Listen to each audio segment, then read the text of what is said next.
Class, we have reached lesson 11.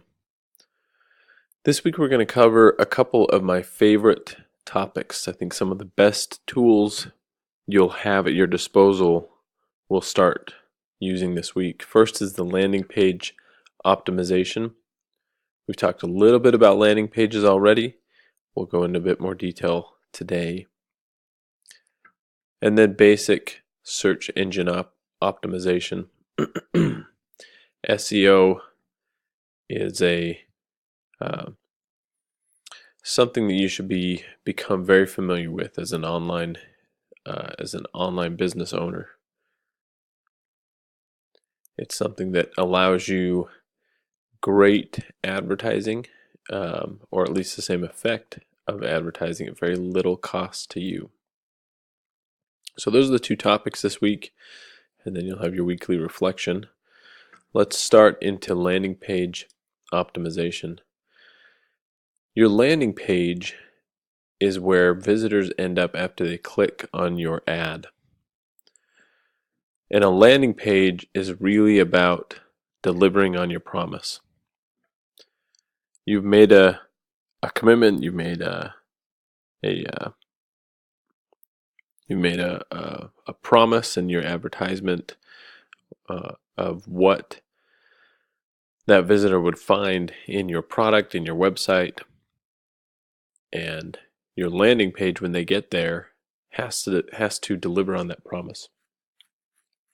And to the degree that you deliver and meet customer expectations, that will determine the success you have with your marketing and with your landing page. So there's some great resources here on strategies to make a good landing page, and then you'll be prepared to take care of these two things: explain what you would change on a landing page, and then analyze one of your landing pages and give an assessment. Think about two things. One, I talked about delivering on that promise that you make in the advertisement. And number two, think about how quickly you deliver on that, or how fluid and how simple the experience is on your landing page. You're not going to have a lot of time, even after somebody commits enough to click on an advertisement. You're going to have a brief time to be able to deliver on that. And so you want to make sure it's clear to the visitor that you're delivering, and at the same time you want to be creative, fun. There's entertainment value in a landing page. So think about those things as you develop your landing page further.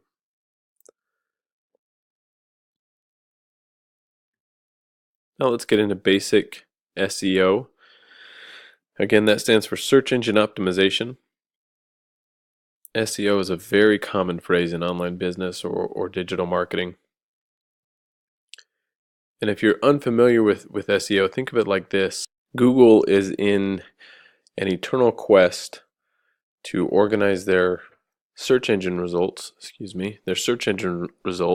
the most effective way to deliver what their customer who's using Google search, what their customer is looking for. And so websites will constantly try to inform Google about what their product is, why they're the best, and try to increase their ranking. If you are in the first 2 or 3 slots when someone searches for your product on Google, there's a good chance they're going to come and visit your website.